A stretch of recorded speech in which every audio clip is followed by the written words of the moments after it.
Ooh, hello mate, how's it going? Welcome on back to Football Therapy with me, your host Jan. I hope you're doing well, mate. Really do hope that. Time to get into some Chelsea news. Locked in. Updates from all over the gaff. Maxence Lacroix to Chelsea still on, which would be a massive signing for us, a defender to partner Levi Colwill.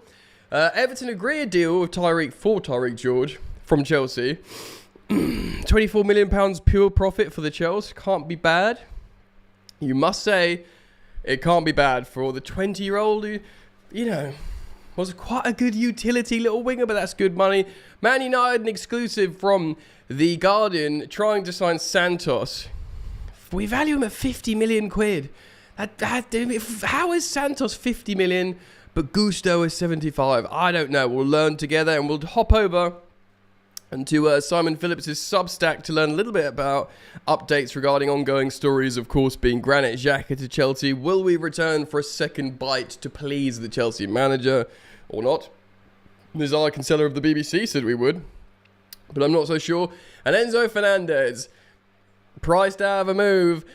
Surely he's got to sack his agent, Javier Pastore, who's been talking too much. Heck, Enzo was talking too much, wasn't he? He was too much Hada Madrid, twerking for paella, and now we are here. So anyway, it's going to be a great piece of content today here on Football Therapy, and I'm delighted to have you with me.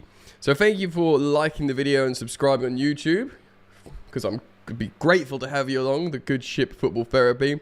And if you do listen in podcast format, head over to Football Therapy Podcast on Apple Pods and Spotify. Give us a follow and a 5-star rating. Let's get into it.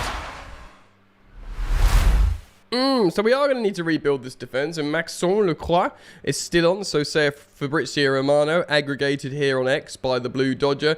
I'm told behind the scenes, Chelsea are maintaining active contacts for Maxence Lacroix. Two important things: the price, because Palace is still asking for big money. Unsurprising there, Steve Parish, and of course they want a replacement, but the deal remains on. The conversations are on, and we have to track. Yeah, this is really good. Maxence Lacroix is a France international, currently away with the French national team. Not starting games because, of course, Saliba and Upamecano and whatever.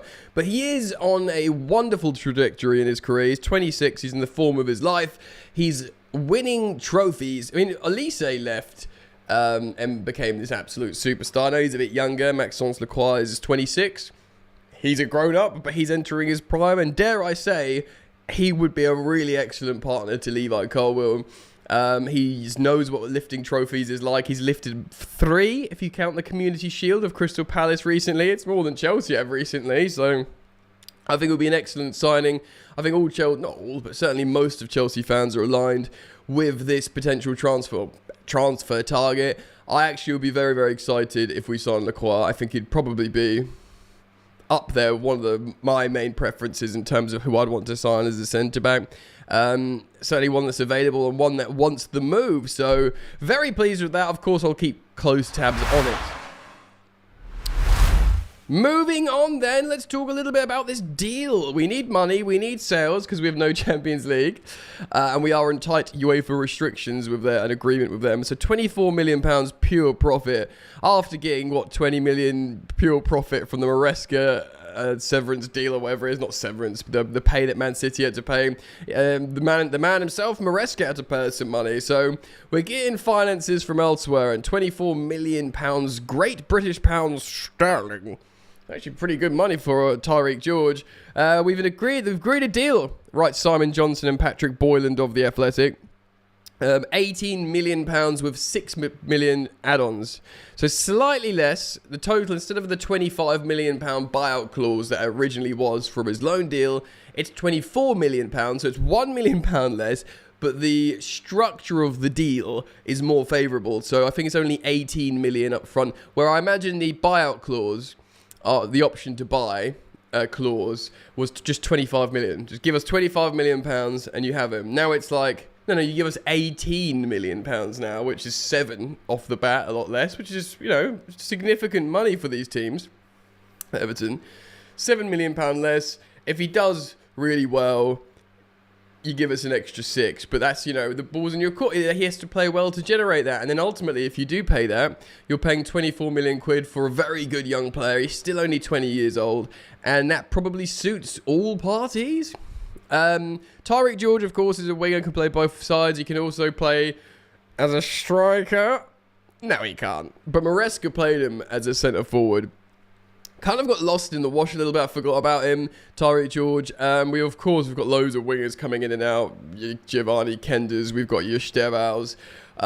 We've got Gittins, who's still very, very young. He's like 21 himself or something. Garnacho, who I don't want to speak for you, but we sort of hope maybe we'll get purchased by like a Roma or something.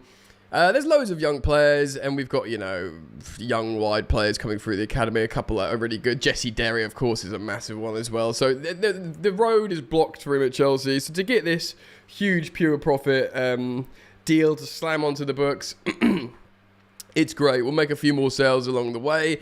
I mean, in terms of, if we sell him, Chalobah, maybe even a Tosin, the amount of pure profit Chelsea can generate in so they can buy and amortise new signings, transfer signings, would be pretty big, man. So, look, he's a good talent. He's probably not good enough for Chelsea's first team, but we wish him all the best. He's a good young professional. He is a talent, and I hope he does do really well. Apparently, there's a sell-on clause as well. I'm not sure if it's being reported here in this particular article from The Athletic, but I think it's like a 15% sell-on clause, which is significant. Anything over 10 is pretty darn good. So if he does really, really well for Everton, say, and scores a bunch of goals and friggin' Man City or just around at Liverpool, or actually he's not going to go to Liverpool from Everton, but like a Bayern Munich suddenly pop up from somewhere and pay 50 million, we get an extra few quid from that. So pretty good deal from Chelsea.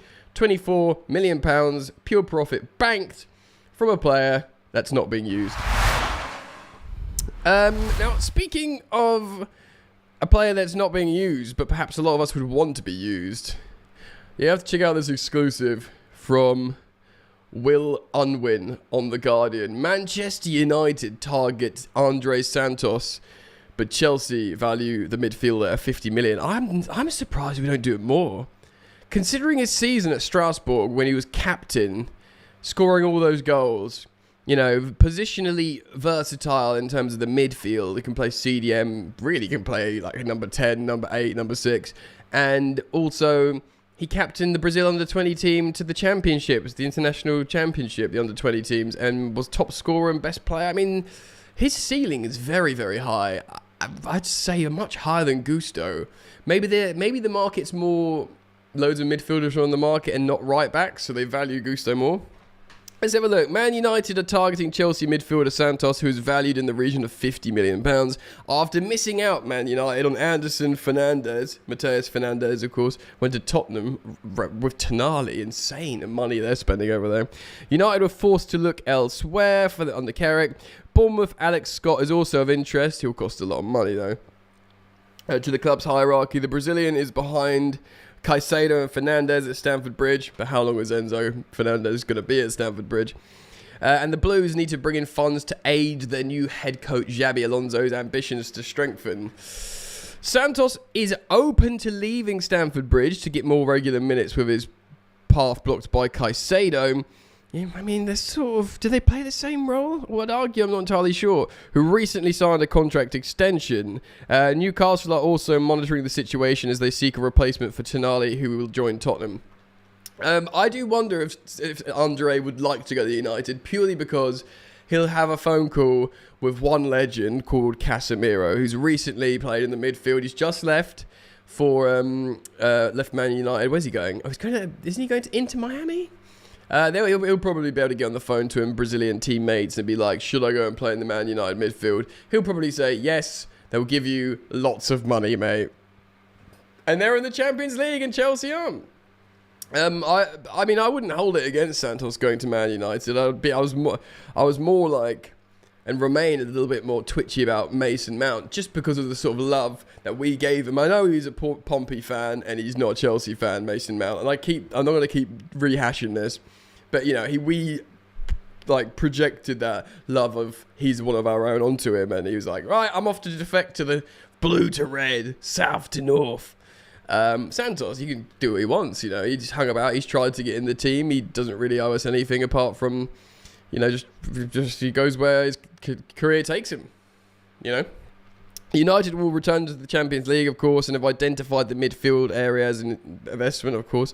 They signed Edison from Atalanta for 35 million, but it's been delayed, of course, the World Cup stuff. There's a shortage of midfield. They've got Ugarte. He's pretty pony, though. I don't know why it's not talking about Casemiro leaving. Santos, he's only 22 still, moved to Chelsea from Vasco da Gama for £18 million, 1.8, pretty cheap. In 2023, he had a poor 6 months at Forest, a good 18 months at Strasbourg, and he's made 27 appearances in the Premier League last season. It's not awful, is it? Just in the league, 27 for a young player.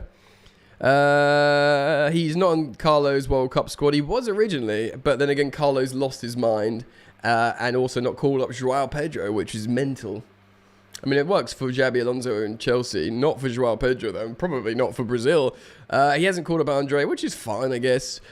He would have called up Estevao because he was the top scorer under Ancelotti, but of course, the injury had prevented that. Chelsea are interested in signing, of course, the experienced midfielder Granit Xhaka, but have so far been rebuffed by the Black Cats, which we are about to get into.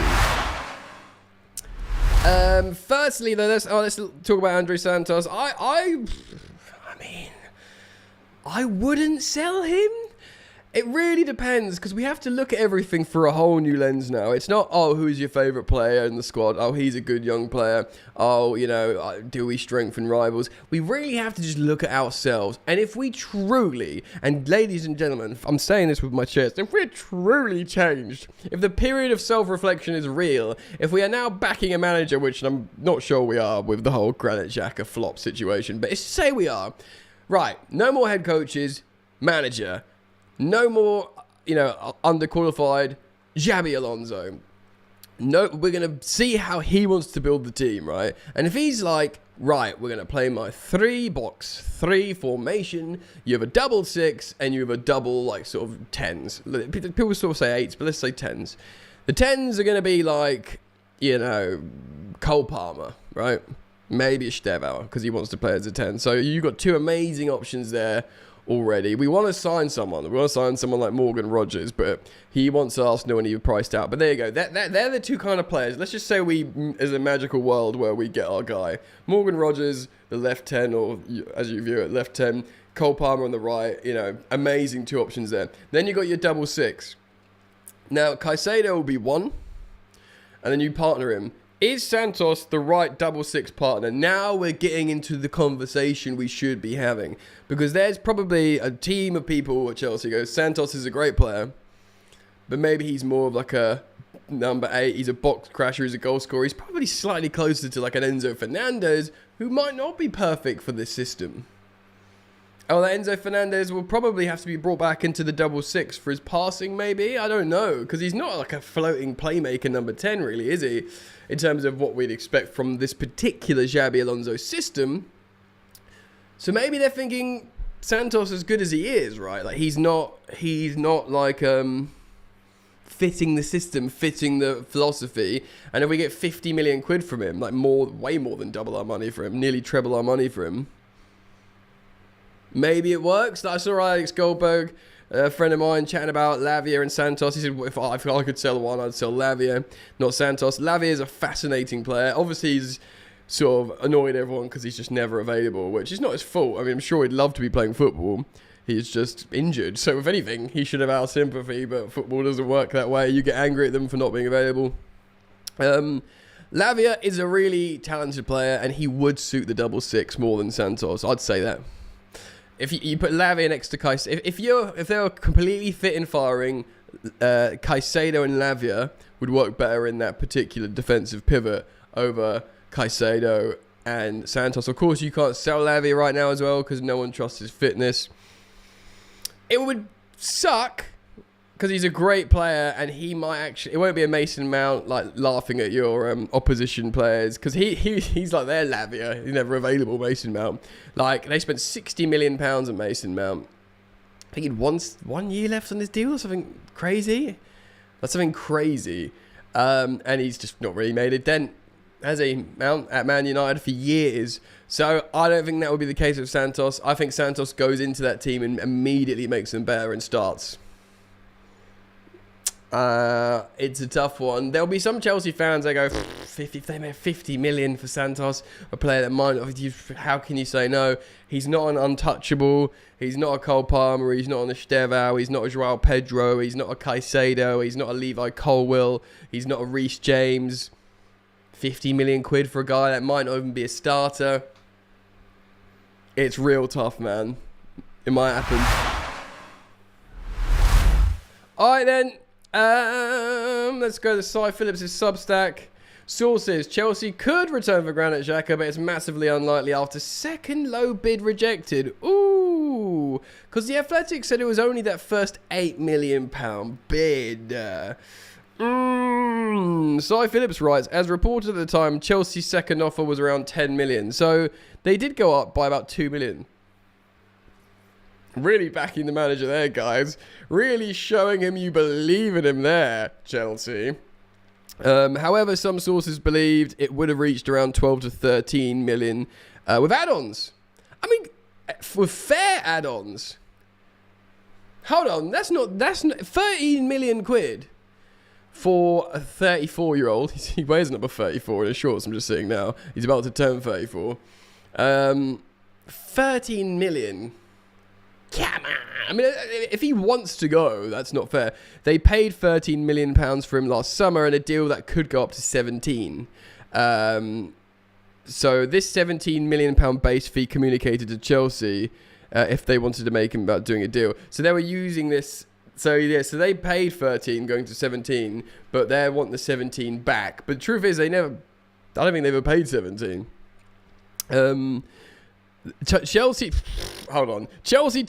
Sunderland told Chelsea they would ideally be looking for £30 million base fee. Yeah, I bet you would be, mate. I did say before he could be invaluable to Chelsea, maybe, but then also he could also be not valuable at all. He's a real weird transfer target in terms of you just don't know. You just literally the manager wants him, and he had a good season last season, which is a pretty strong selling points, but still. They want £30 million base for Xhaka, but the 17 to 18 million could start negotiations. So they've massively highballed, we've massively lowballed. And it's just such a difficult deal to do. Meaning that somewhere in the middle of that 30 million may end up getting a deal done for Chelsea. And still might, although massively unlikely due to Chelsea not having any interest in paying that much for a player who turns 34 in September. I believe a base fee of around £22 million with some add-ons might be enough to get this done. That's too much. That feels too much though. I'd say 15 going to 20. Because they talk about that base fee of 17 to 18. I'd say, look, 15 million quid up front, 5 in add-ons, get the F away. Yeah? Because you don't want to spend all your beautiful saved up Tyreek George pure profit money on a guy who might be done in like 12, 13, 14 months. He might be cooked. And for that sort of similar money, you know, someone like Everton are getting a 20-year-old that could become amazing. Do you know what I mean? Like, I know context is key in these transfers, but it seems kind of crazy. Chelsea were reluctant to move for Xhaka anyway, but they agreed to because of Xabi Alonso. So Chelsea went in with a very low offer, £8 million, which Sunderland saw as an insult. I can understand that. This immediately made negotiations very awkward, which would only hindered things. Even still, Sunderland was still picking up the phone to Chelsea, so the door isn't closed. However, it looks like the two sides are so far away from an agreed fee. Yeah, I don't think it's dead in the water, and as time goes by, I don't think I'm necessarily going to have my heart broken by not signing Granit Xhaka, but it would be a nice... I feel like a little bit in awe that we've got Xabi Alonso. I don't want to lay it on too thick for too long, but I do think it's such an amazing touch we got this guy. And even if we can just give him a little gift like, here, sire, thank you for joining us. Here is your favourite Granit Xhaka, just the way you like it. Do you know what I mean? We can't even Granit Xhaka him, you know? Come on. Yeah, I'll kind of take it both ways. As long as we do keep him happy, and as long as he is happy with the squad he starts with, because you don't want to start this relationship off on a negative course. Graham Potter, the massive project manager who was supposed to be here for 7 years, and they paid loads of money to get him out of Brighton, lasted 7 months. The next one was Liam Rosenior, and the similar vibe. He lasted like no time at all. We're literally going to upset this guy before he's even coached a game for us. And he is the Galactico coach. He is the big win. So keep him happy. Boom, let's talk about Enzo Fernandez to end then. Sources. Enzo Fernandez being priced out of a move so far. There he is. Yep, this is what's happening. Cape Verde nearly knocked you out, mate. Let's read. Enzo Fernandez's dream move to Real Madrid looks all but over, perhaps not yet completely over. Real Madrid have gone to extreme and rare lengths to publicly rule themselves out of a move to sign Enzo Fernandez from Chelsea this summer. A statement from an opposition person. Why? An unusual statement coming out in favour of Chelsea. It seems like a recurring theme. But they also did the same for David Beckham right before they signed him. Freaking out, one for the teenagers.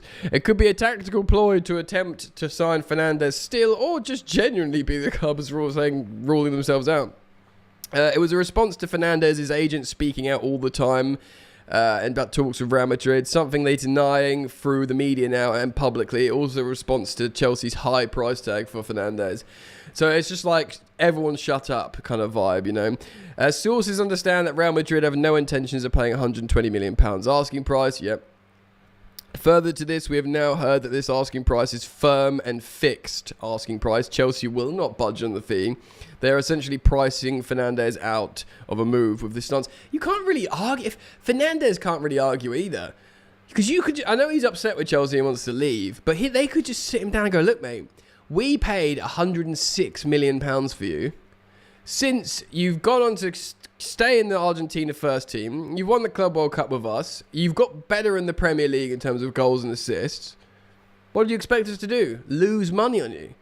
That it's hard for him to argue with that. Elliot Anderson, see that kid over there? He's gone for 120 million. Wirtz over there. Isak over there. They're all going for this money. So why should we lose money on you? I'm not agreeing with it. Enzo Fernandez, I'd probably, the fact that he wants to go, I'd probably flog for like 90 million. Still be a big book profit. But Chelsea are well within their rights to say that. You know. Look around, mate. Just because you want to frickin' do one, why should we get mugged off? And this is being mugged off because we have all these evidence around us. You silly little knobber. It's a stance that could end up changing later in the window on Enzo. Maybe we've got all our business done and we make a bit of dinero. We're sitting pretty and everyone's happy and he's just got sulking around. Then maybe, I don't know. Depending on what the player does, his camp have been adamant they will get their move away from Chelsea this summer. Because as they see it, it's become untenable for Fernandez to stay. Chelsea, though, are leaving the door open to him staying and say they're happy with him in the squad.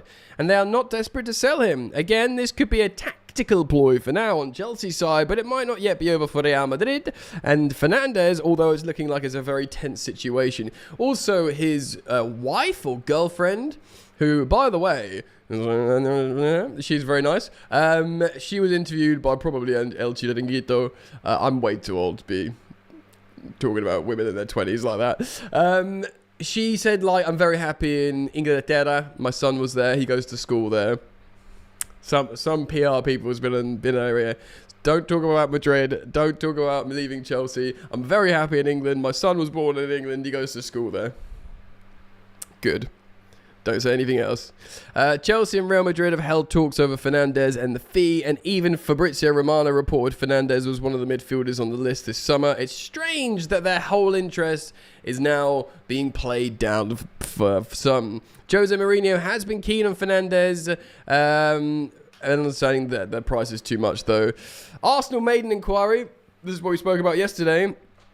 To Chelsea for Fernandez in a short time back. At this moment, the player turned down the player turned down these advances. He was set on Real Madrid.